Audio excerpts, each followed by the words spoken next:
Level up your frequency.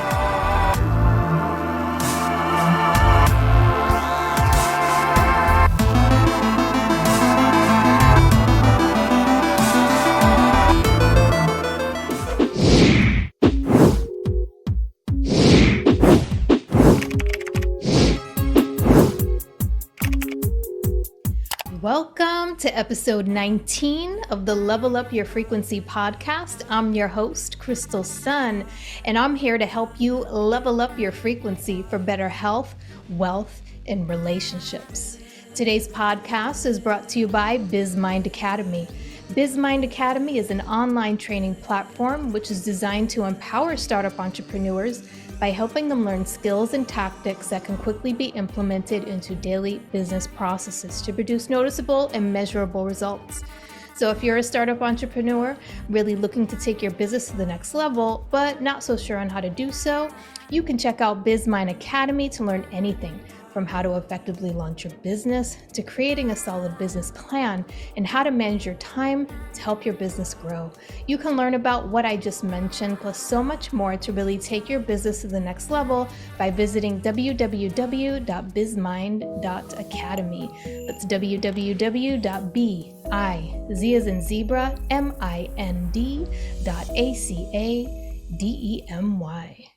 In today's episode, I will be joining forces with special guest Bill Protzmann, founder and consulting educator at Music Care Inc., to discuss rediscovering the lost art of music and how the intuition of the master inventors, scientists, and mystics are waiting for you, hiding in plain sight right there in the music you love. Bill Protzmann is a man on a mission to raise awareness of the power of music as self-care. He is the world's leading advocate and educator on the self-evident use of music for physical, mental, emotional, and spiritual health, nonlinear thinking, and paradox. In 2014, Bill received an Award of Excellence from the National Council of Behavioral Healthcare. His book, More Than Human: The Value of Cultivating the Human Spirit in Your Organization, became an international bestseller on August 21st, 2017, the date of the Great American Solar Eclipse. And he is the creator of the Music Care Quest and the Music Quest Discovery. Welcome, Bill. Thank you for joining me today on the Level Up Your Frequency podcast. I am so honored to have you here with me today. Please let me know how you're doing today. Oh my gosh, what a week. Yeah. If you're anyone who's doing the work, like, working in a spiritual way or in a faith way, whatever, if you're outside of just the normal practical stuff, we're all tired these days, Crystal. Yeah. It's hard work, and it's good work. It needs to be done. And I'm feeling some of that, I'm energized, but I'm also feeling like it's taken more out of us recently. Do you have any kind of a feeling for that? Yeah, I can definitely relate to that. Yeah. The energy has been very heavy for me, and I have been tired. It's like some days I wake up, I have a lot of energy, and other days it's just I'm dragging and I'm, trying to keep it going. But I feel like we've been going through a lot of just energetic shifts, when it comes to, do you follow the Schumann resonance? Well, yes. Yes. In another podcast that I do, in fact, we were talking about how we've bottomed out on that 26,000 year thing. We're coming up the other side, and the actual resonating frequency of our planet is changing, and Yes. all of it's a cool time to be alive. Yeah. And we also, I think, need extra care to stay. I'm going to say in tune. I was going to choose a different word, but I think in tune is the right word, right? Absolutely. And that's what we're going to be talking about today. Yeah. Music for self-care, to stay in tune, to keep our bodies aligned. But before we get started, before we jump into all these juicy topics, Right. Could you just share a little bit about your passion and just some of your background, your story, and why you do what you do? I'm sure my audience would love to hear all about your story, which I find absolutely fascinating. There's a lot to it. I'm working on a book, and a lot of it is autobiographical because the experiences, I think, are so important for people to understand. Not that they're mine, but that as awareness about what sound and music can do builds, you start to become curious. And for me, that curiosity started, I was very young at a piano recital, and I watched my piano teacher laughing and smiling at the same time and couldn't make, how is that possible? We feel two things at once. How does that work, right? So it's been a life journey to understand the physiology, of course, of how music resonates in us. But more importantly, I think, and at least over the last 10 years or so, to understand the spiritual invitation that's there in the music that we love. Mm-hmm. And how that can actually serve us to become a laboratory where we can do almost a trial run, for the hard stuff, mm-hmm. so that when the hard stuff comes, we're ready. Right. And we have tools. And that process, it's been a lifetime. It was more than 50 years ago mm-hmm. when I was played in that piano recital. But I've seen those wonderful things happen at so many magical moments throughout my life, playing for my tiny private school back in the day and watching people light up around ragtime, which nobody had heard ragtime. When I was growing up, it had been gone for so long. And much later in life, doing recitals and watching people respond to music. Mm-hmm. One of the few times in my life that I watched my dad cry was at a concert that I gave where I played the love song that mom and dad shared. Mm-hmm. And those experiences, you can't predict them. Right. And if you're paying attention when they happen, they're so beautiful and so important. And they become touchstones that guide you along the way. And everything else kind of doesn't matter. The awards and the whatever, right. The number ones and all. It's like, yeah, that happened. But it didn't happen because we were chasing that. It happened mm-hmm. because we were chasing this. What's in here? I love that. Yeah. And I'm not really giving too many details on this, right? But the willingness to be in the journey, to be in the process mm-hmm. of making music for people or with people is so incredible. Mm-hmm. It's something I wish everybody could do in some way or another. If you're drumming or if you're talented and can play an instrument, right. If you sing, mm-hmm. if you tone together, whatever it is, just like making music together is such a gift. Mm-hmm. And mm-hmm. especially here in the West, our culture doesn't really understand that. Many cultures in the world do, and they're inspiring to me in a way that I want to help bring to the West, but not to fix things. We have these issues because they're opportunities, right. But to offer, in addition to all the other modalities, to offer something that's really authentic, that's been minding us for millennia. Mm-hmm. As long as there have been humans, we've been hollering, and mm-hmm. and if we can sing together, if we can drum together, hum together, chant the Om, play in an orchestra if that's your thing, play in a jazz band, play in a rock mm-hmm. band. That's such a great privilege. Mm-hmm. Yeah. Does that kind of give you the answer you're looking for? Yeah. Yes, absolutely. And cool. And I'm so aligned with everything that you do, with just raising this music awareness. It's so important. Yeah. It's so overlooked. And I was hoping you could share a little bit about your company, Music Care, and what it stands for. So I'm laughing because the Grammy organization has a foundation called Music Cares. Mm-hmm. It's spelled a little differently. It has an S, one C. And with great respect for the Grammys, because they're doing amazing work, I get to change my name. They get to change the company name. And I'm not going to reveal what that is yet, but it's there and the process is happening. And it's like I feel this rebirth of kind of a new energy around music self-care, which is where I started. But even the word care is too small anymore. We think about self-care, it's like you get your nails done, have a spa day, whatever, right. Go shopping.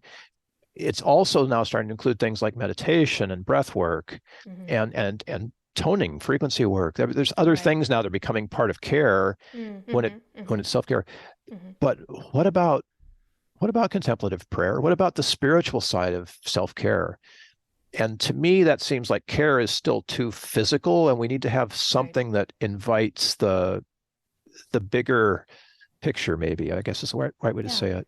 I mean, the Christians talk about it as the kingdom of heaven, right? There's that otherness about it right. that we want to become very present to care for ourselves.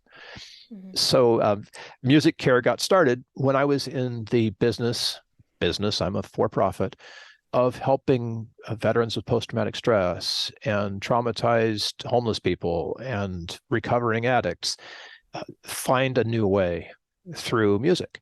Mm-hmm. And there are amazing organizations out there. You've probably heard of Guitars for Vets. They teach veterans to play the guitar, helps with post-traumatic stress. And there's Yes. like studies on this. It shows it works. And what are you doing? You're playing the guitar, right? Post-traumatic stress happens to be somewhere, but so music care got started in that kind of an environment. Mm-hmm. And it's grown me up. It's grown me beyond intervention and more toward opportunity, Mm-hmm. more toward self-awareness or self-actualization, Mm-hmm. and understanding the effect that music can have on those. That it's not no longer fix it. It works great in the fix it too, but it's more of an invitation to do the heavy lifting, right? To become human in a new way. And along the way, you fix the problems that are happening, but the real goal, it's community and connection and compassion, all the other stuff that we love to, invite. That's what it does. Yes, it's so powerful. So Oh, powerful. yeah. So Overwhelming. so what inspired you? Like what led you on this path of really connecting with music and understanding what music truly is? Because I know for me personally, I started off with music as just entertainment. Right. It's just Yeah. something that I enjoyed doing, and then it grew into so much more. I'm just interested to know what got you to where you are today. Well, I think like you, Crystal, I was just paying attention. Mm-hmm. And it's fun to play for people. Don't get me wrong. I'm a great entertainer and I love being on stage. There's nothing like it. But when you start to ask, well, what's happening out there in the audience? Mm-hmm. Like, what's really going on? A whole new world opens up. And it's still the same music, but your kind of invitation, I use that word a lot, but your invitation to find some deeper, maybe meaning or purpose Mm-hmm. or connection within music sort of becomes very clear. Mm. And Yeah. it's not just offering people a nice ride through a concert anymore. It's becoming very intentional and saying, well, if this music does in fact manipulate people to feel and experience and think a certain way, how can we use that? Right. And that changes everything, because every note that you play then in that space that looks like entertainment is also something else. Right. It's simultaneously something else. Right. And even if we're just conscious of that as entertainers on a stage, Mm. it changes how we make the music. Mm. Yes. Same music, but our intention has, I don't want to use a judgmental word, but I was going to say our intention is deepened, perhaps, Yeah. rather than making music for people to enjoy, we all of a sudden disappear and we become conduits for a transformative experience that happens to be musical. Wow. And, That and needs to be a quote. but I'm not the first one to say that. but that changes how you show up on stage. Mm-hmm. And accepting that can be a pretty difficult burden sometimes. Right. But it's also joyful and terrifying and sad, and and you realize that all of the big emotions are suddenly yours to play like a musical instrument. Mm-hmm. Mm-hmm. In a very safe and transformative way. Mm-hmm. I'm staying away from the therapeutic way, because music therapists are amazing and they use this knowledge Mm-hmm. to apply in clinical therapeutic relationships for specific issues, that they've been Right. that music therapy has been accepted to treat, including autism spectrum disorder and dementia. But we're talking about something that's so much bigger than that right now. Right.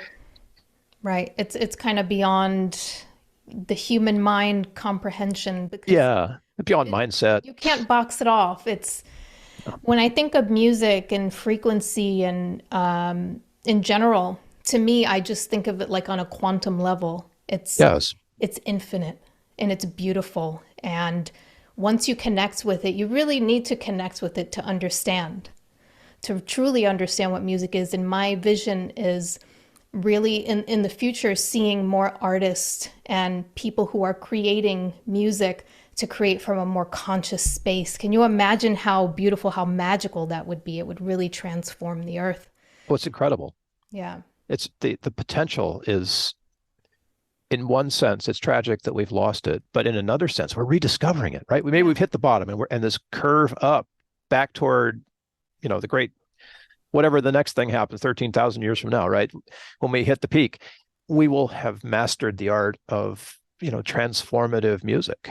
Yes, yes, and that ties right into what we really want to talk about today, which is rediscovering the lost art of music. And Yeah.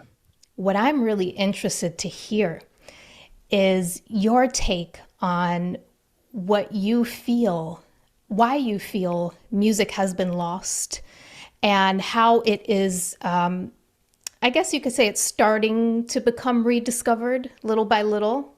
But I just wanted to hear your take on why music is considered a lost art in this day and age, and how you feel, for everyone listening out there, could help rediscover this through just maybe even just listening to music. Why has it been lost? I'm not sure I can speculate on why it's been lost, but I know, and many people know, music historians know, that music, I don't know, several centuries ago, Hmm. was a closely guarded art. The people who were responsible for making music were treated as if they were shamans. Mm. And yes, there are some priests and monks and all of that in Western music, but I'm thinking of the people like in African cultures. There was a musician responsible for the history of the village. Mm. Okay. And that responsibility included being able to sing the songs of the history of the village and the tribe and the people. Hmm. And that was a sacred responsibility. I Hmm. mean, that was their job. And if someone were to be born or pass away, the musician would show up to help the transition take place by singing the songs that were important. And that kind of sacredness around music, I think, is what we lost. We didn't lose the music. Music is still there. I mean, you could pick up, an instrument and play it. Hmm. But the sort of the holiness of Hmm. the music and its intimate connection with our physiology Hmm. uh, is what makes the spiritual jump possible. Hmm. And as we've disembodied that music and put it back on the stage or put it, in the hands of a shaman, like in the ayahuasca ceremony, who sings the Icaros, right? As we've taken it out of ourselves and given it to someone else, we've also given away our sacred experience of it. Right. And over, many thousands of years, um, we generally just don't recognize that as much Hmm. as we Hmm. used to. I mean, if you think about this, in the 13th century, if you went into the cathedral in Chartres, for example, which Hmm. is beautiful, it's amazing. There's colors in the stained glass that reflect on the floor. It's like going to heaven, which is Wow. exactly what it's supposed to be, going back into the mother church. Can you imagine the music that might have been sung back then? And this heavenly music was No, I, supposed to I give can't you, imagine. like a sense of the Must have sacred. I been can't imagine insane. either, right? Yeah. But that sense of the sacred and the wonder and the mystery of all of that um, is not part of our music today. Yeah. And not because it's not in the music, but because our understanding of the Mm. music no longer includes that. The intention. Yes. And Yeah. intention, like the intention is the way Right. in on that, right? Right. So opening that doorway and saying, gosh, what if, just for a moment, what if, Jingle Bells or Twinkle, Twinkle, Little Star is actually sacred music? How does that change it? Wow. Those songs that we all know. And it's probably easier with a song like Amazing Grace. I'm picking on the silly songs just to make a point. But I mean, if you look at a song like Amazing Grace, which is Mm-hmm. somehow a part of cultures worldwide, have this tune somehow. Mm-hmm. Mm-hmm. We know musicologists are able to show us this. How does that happen? But more importantly, if it's that widespread, there must be something important about that melody, Definitely. right? Yeah. So, and obviously here in the West, we've put sacred words to that melody. Mm. So that starts to open that doorway a little bit and helps us to recognize that there's a bigger reason why that melody still exists in our Mm-hmm. culture. Mm-hmm. That may be true for all of the fundamental melodies that we know, or for the fundamental vibrations that we Right. know. And let's use that. Let's start to go in that direction. And I'm not complaining here because pop music, there's a time, right?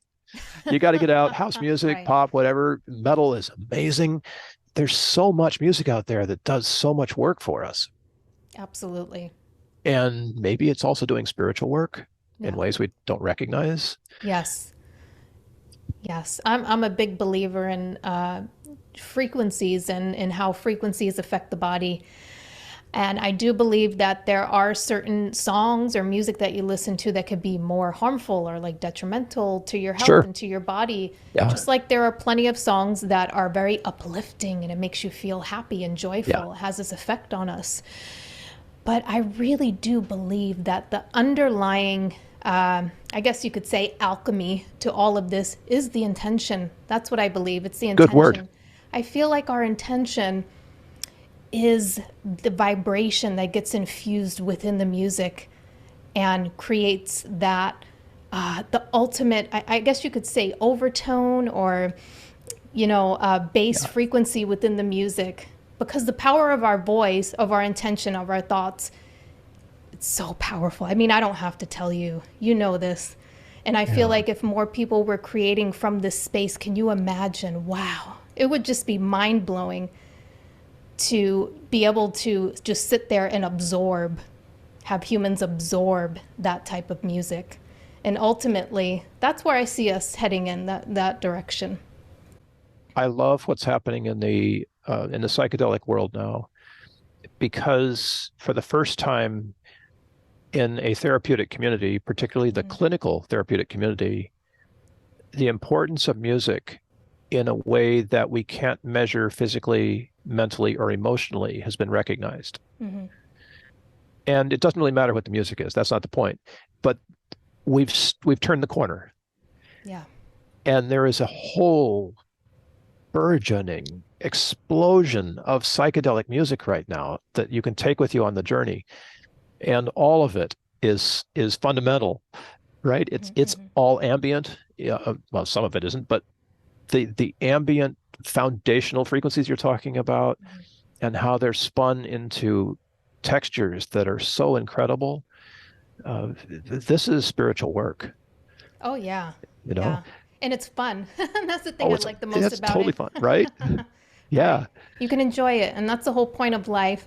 yeah, We have to take a second to just slow down and just remember yes, that we're also here to experience and to enjoy and to have fun.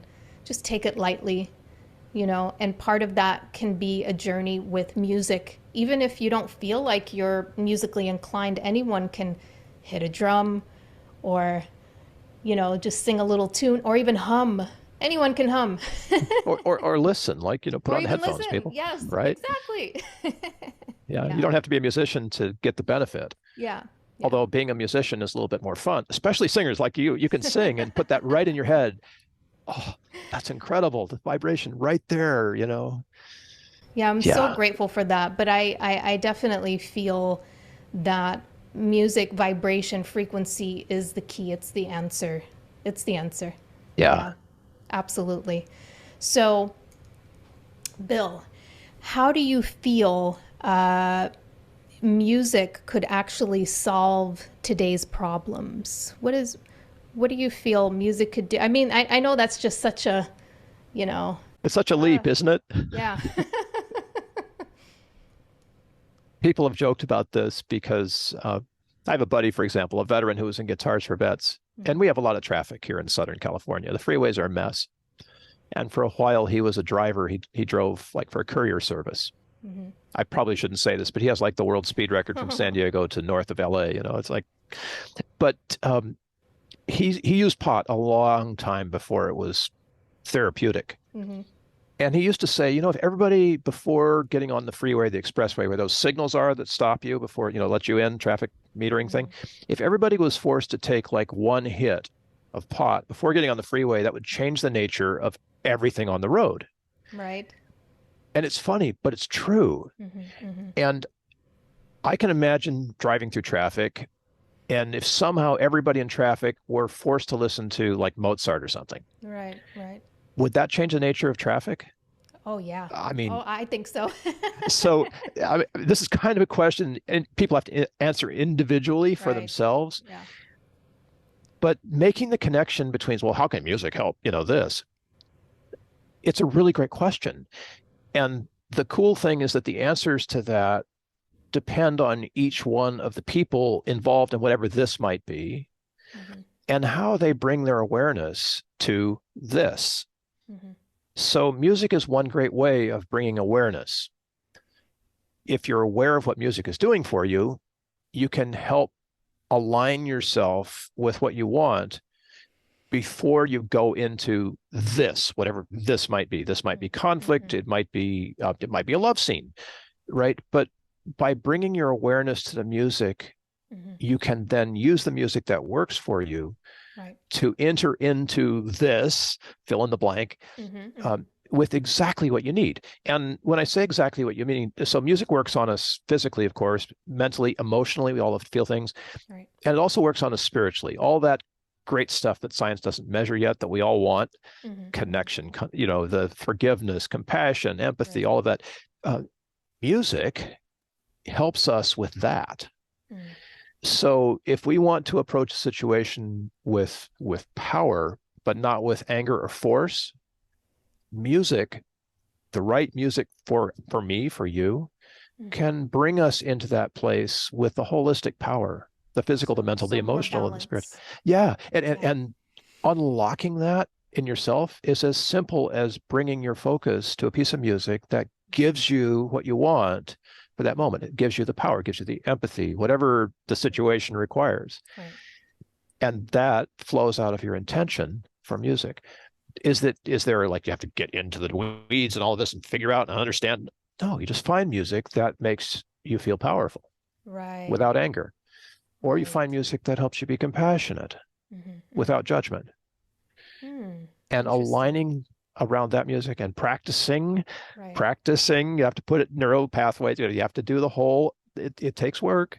Mm-hmm. But to do that work means that whenever you need that perspective, that power, that compassion, Mm-hmm. aligning it with music gives you the holistic uh, presence that you need in that moment. Right. Right. And that's so key right now because, there's so much going on, and it's not a lot of it is skillful. We're showing up for things in ways that are not going to help at all. Right. When a tool to bring us into presence that could be beneficial is just sitting right there, between our headphones. So do you feel that an individual could listen to any type of music that they connect with, or would it be more beneficial for them to listen to, say, binaural beats or music that's actually infused with the frequencies to help entrain their brain? What a great I'm question. wondering what you think. No, it's a great question, and I'm going to defer to the researchers on this one because what research has found is that the music that we love is our most powerful music. It's already embedded in us, like physically a part of us. Mm-hmm. And we have this magnificent thing that is a pattern matcher, but it also is capable of repeating stuff that we love at will. Mm-hmm. So a song that you love is here, and when you need it, you can play it here without it in your ears. And the marvelous thing is that when you play it, you get the effects. So if binaural beats are embedded in your internal streaming player and you need them, boom, you've got them. And with that comes the effects. This does require practice because to put it here means we have to change our neuroplasticity. Right. And this is, of course, why the songs we love are here, because we've lived with them and loved them and become part of who they've become part of us. Ah. So that's different for all of us. I mean, I like to talk about resilience, and there's no one song for resilience that's the same for everybody. Right. Right. Because resilience means so many different things to us. But if everyone around the table comes with resilience and their music individually to them is doing that for them, is giving them the resilience that they need to be in that place with at that time, Mm-hmm. it doesn't matter to me whether it's a frequency or a binaural beat or death metal or whatever. It's irrelevant what the music is, Mm-hmm. just so that you love it. Wow. Wow. So basically you can listen to any music that you feel a connection to. And Yeah, that's the science. it's more like you give it the power. So you're giving the music the power, or is the music giving you the power? How does It's that both work? ways. It's It's both like ways. if you bring your intention to anything, you increase your power. So what we want to do is bring a song that gives us a purpose with our intention, and combined, you've got something that you can use that's like a lever, that you can use. And teaching that is, well, it's hard at first because you have to spend time, Mhm. right? And there's a lot of letting go that goes along with that. It's nonlinear, it's Yeah, process that right. rather than goal. It's way beyond mindset and emotional intelligence. We think we can think ourselves into something, but no, Right. what music does is it connects with the head brain, but more like a record player than anything else. But it also connects with heart and gut, and Mhm. that holistic presence is is so incredible Wow. when you discover what music is doing to you. Well, that's powerful. And I know a lot of Yeah. our listeners now. This is exciting. So just go and listen to your favorite music and infuse it with your intention and connect it. Yeah. I I have a love it. friend, a homeless friend. He's really cool. And he's the best example of sort of like a real life answer to this question that I can bring. So he's schizoaffective. It's very Mhm. difficult for him to focus. Okay. And for him to focus, back in the day when you could still do this on YouTube, he would layer binaural beats. He might have Mm. 5 or 6 binaural beats going at the same time. Whoa. And Is that's, that safe? well, it was for him, Wow. but that would let him dial down to a place where he could communicate with like you and me. Right. Right. And I've Wow. heard other people say this about rap and hip hop too. It, Hmm. it Hmm. lets you sort of let go of all the spin and sort of and come back into focus. So it brings And you back into the present moment. yeah, it Yeah. lets you be present, basically. Right. Okay. My mom, who's long since passed away, but Hmm. found the same effect teaching kids who with what we would call now ADHD, hyperactivity disorder or attention deficit disorder. Right. When she was working with them at the piano, the music would help them focus Mm. in a way that they could extend into other things like doing homework, doing schoolwork, young Right. kids. Right. So learning the practice at the piano was extensible to other things too. Hmm. And it Hmm. stayed with them. It wasn't like, it wasn't the Mozart effect. IQ goes up and it's done when the music stops. This was something that became habitual. And the Wow. neuroplasticity let them extend that musical learning Right. Right. in ways that were practically beneficial to them without the music playing. Well, that's interesting because the next thing I wanted to ask or get your take on is how you could actually use music to tap into your creative genius. Oh, wow.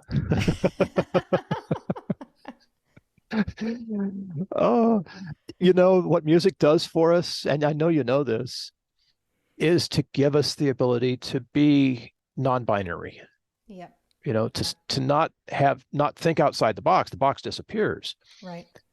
But you have to think like a musician to do that. And that's awfully hard in this age of analog-based, you know, goal-oriented structure. Uh, but music is basically what it is because it has built into it the invitation for creativity. Hmm. Hmm. And Yes. as you begin to allow music to work within you, what you discover is like my piano teacher, oh my gosh, I can feel 2 things at once. That's pretty cool. And we all can, right? But as that bubbles up into the intellect, you start to realize that things like a paradox, where both 2 items or maybe more are all true, Yeah. you begin to intellectually grasp how that's possible. Hmm. Hmm. And the more of this non-binary, non-linear kind of thinking Hmm. we can achieve, the better, because that produces better solutions Hmm. to Hmm. problems. Oftentimes, we set out to solve a problem like this. We see the end point out there, and that's what we want. Right. And we don't really worry too much about the process. Well, music is all about the process. Mm-hmm. The song's going to start, it's going to end. What's Right. interesting is what happens along the way, right? Yeah. And music teaches us without teaching us, I love that. how Yes. to be in the process. Yes. Does that Yes. That clear? It's makes hard to sense. explain that one. No, and so I know they always like to label people as, oh, you're a left brain thinker or right brain thinker. But I feel like music allows you to be able to connect the left and the right hemispheres of the brain. And it's almost like it's activated through the power of music. And just because Absolutely. you're listening to music, you are a creative genius. You kind of like activated that superpower within you. And Yeah. that's why it's so easy, like you were just mentioning, for people who are diagnosed with like ADHD or ADD, they listen to music and they just turn into the super focused, super genius. They're able to play music. They're able to, get their homework done and ace their exams. And it's really magical the way Oh that yeah. music works for the I'm brain. thinking of Jacob Collier right now, who's clearly a genius. I don't know of any other art form that would be able to let Jacob express what he does Yeah. so profoundly. I mean, if he were a painter, he'd be amazing. If he were a sculptor, he'd be amazing. But he's a musician. And some of the most profoundly intellectually fascinating people have music. Einstein, Yes. Right. but certainly Jacob is not only embodied that, but knows how to deploy it in a way that lets all of us join him, in some fashion Yeah. with what's Yeah. going on inside there. And if that's not inspiring, I mean, talk about music is inspirational, of course, Of but course. um, to be able to inhabit that space, it's like playing tennis with somebody who's better than you are, right? You're lifted just by Yes. being in that situation, right? Right. Interacting in that situation. Oh, absolutely. Absolutely. It brings out, I feel like it brings out something in you you never knew was there. It's almost like Yes, you meet or discover a aspect of yourself that that's you it. never knew. Yeah, you can just be able Yeah. to uncover that aspect of yourself. And So, it's there's something to be said for that because like watching my dad cry, mhm, this is a stiff upper lip guy. So for him to feel safe enough mhm, to express emotion that way, it was a very rare thing. yeah, But yeah, I believe that I'm convinced that music is giving so many people the safety to experience deep emotion. mhm, And I know there's some fear around that, because you hear some rap lyrics are pretty harsh, right. but better to experience that in safety than to, fight it out on the street You or know what? That's true. It's like a healthy way to let go, to release yes. aggression or anger. Yeah. I completely agree with that. Do I feel like it should be out to the public to consume and listen to all the time? Not necessarily. What do It's you it, feel it's about that? individual. No, Yeah, it's some people respond to rap, some people respond to Mozart. right. You know, there's a lot of anger in classical music. Yeah, And yeah. as straight-laced as the people who sit at the symphony hall might Mhm. seem, they're having an experience of an emotion that may not be something they could express any other way. Right, right. So great because I mean, we have like an overabundance of anger these days in the world, and letting the lid off, letting the steam out a little bit, it seems pretty healthy to me. you Yeah, know, yeah, yeah. it's part of we feel those things. We're equipped to feel all that stuff, and we have this judgment around how some feelings are negative and some are positive. Hmm, hmm. And yet we're resonators, just like a guitar or a piano. It plays all the Right, notes, right? It's going to make right. them all, regardless of how high or low they are, and Mm, regardless of the emotions that they contain. Its job is just to feel those things and then mm, move on. And that's what brain chemistry is. It happens, we feel it, we move on. right. And instead of stuffing it all, like keep that stiff upper lip I keep mentioning, right? Instead of keeping it inside, it's much better to Right. let it flow and go. And music can do that. Wow, that's powerful, right? Right. Well, that just made me think an artist who's creating, I mean, it could be any artist who's creating just an angry track and they're letting out Mhm. all their anger.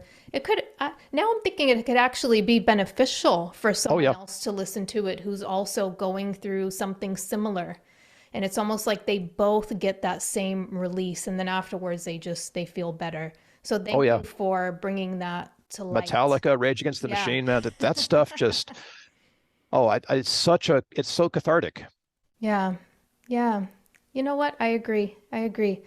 So, all right. I really want to talk about, because I was reading on your Music Quest website Yeah. about the hidden power of music. And I love this about how the intuition of master inventors, scientists, and mystics are waiting for you right there inside Yeah. of like music or a song that you're listening to. And I would love to hear you just touch on that and hear about your take on how we could really tap into that hidden power of music.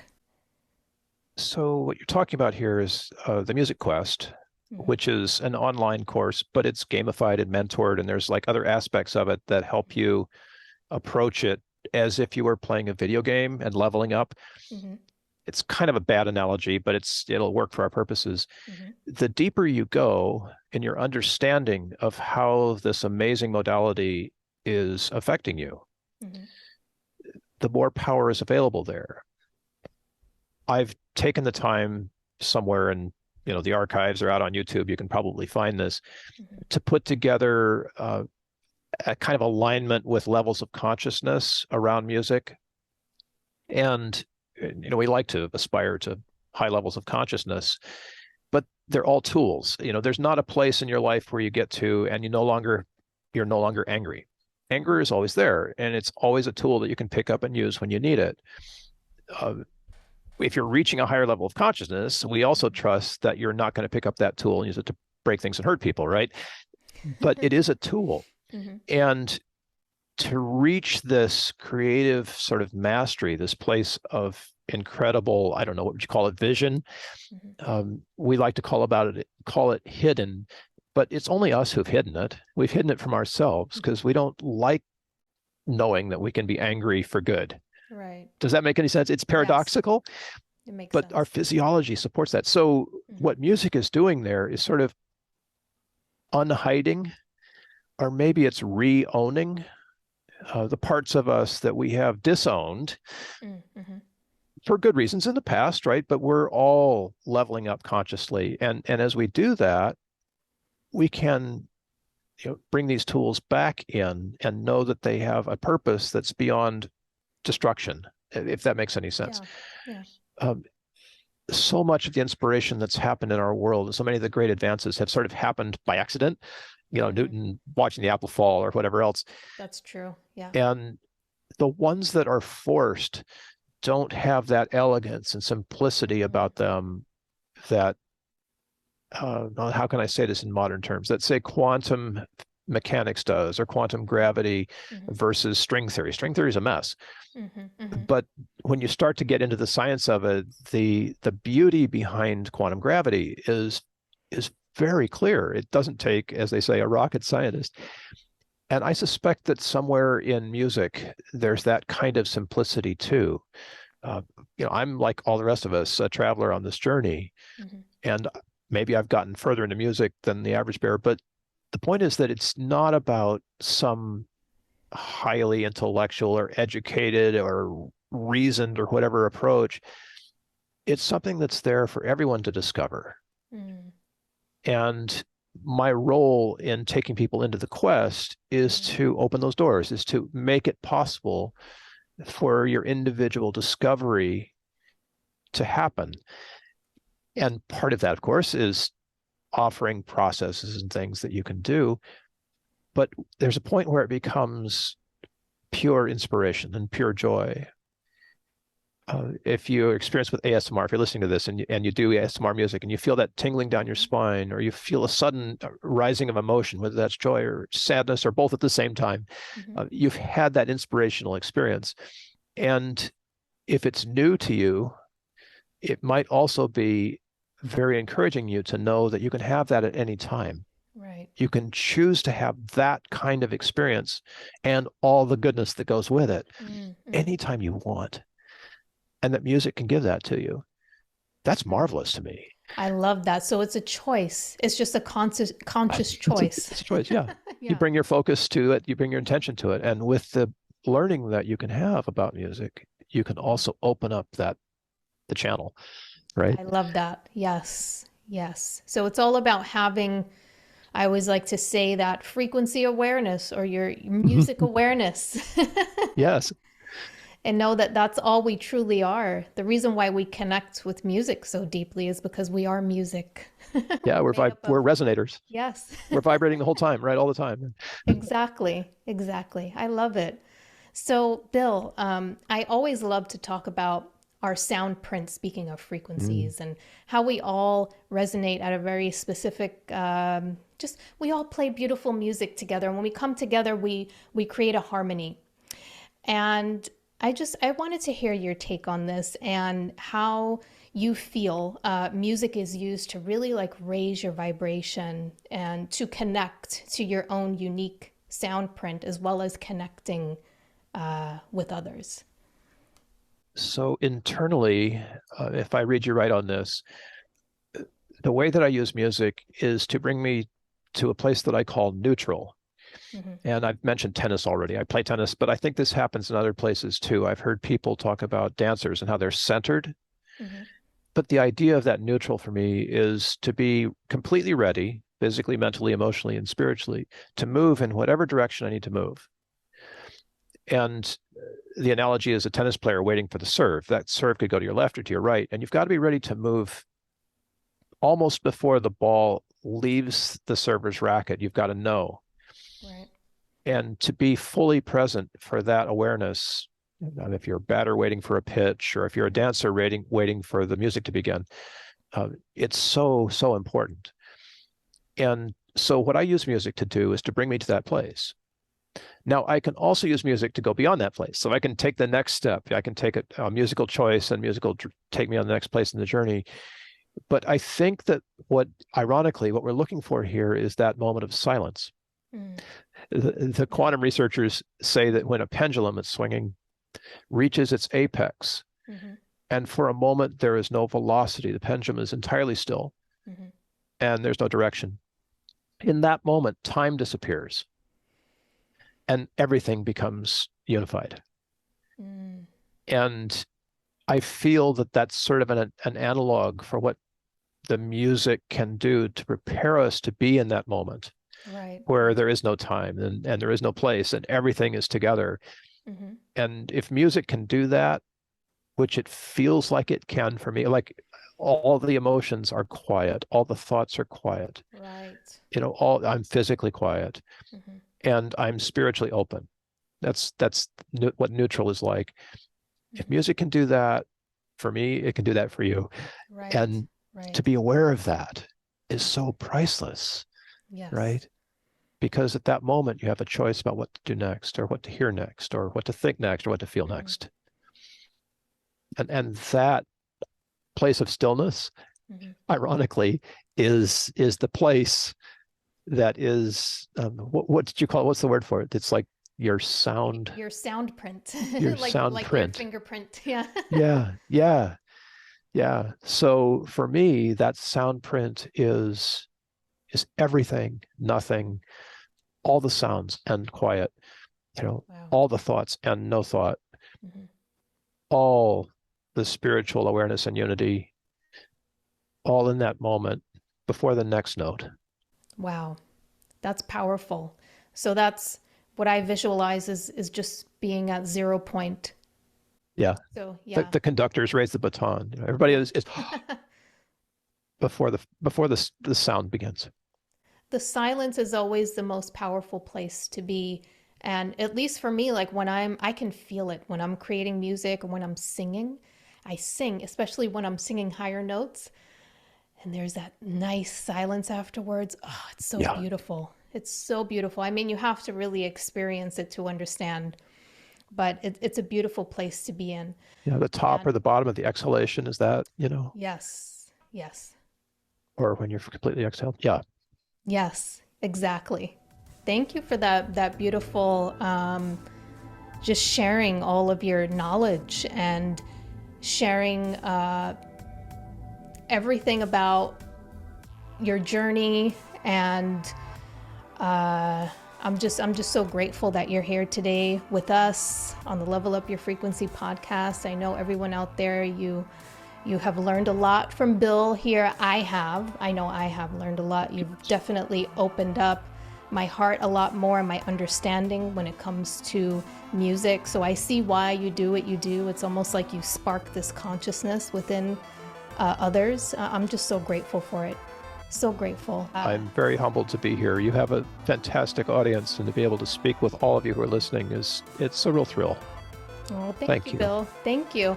And everyone, so if you're interested in checking out Bill's work, I'm going to leave a link below to his link tree so you can check out everything there. And again, thank you so much, Bill, for joining me today. And everyone out there, thank you so much for joining us. And I look forward to co-creating a frequency-driven planet with you. Take care.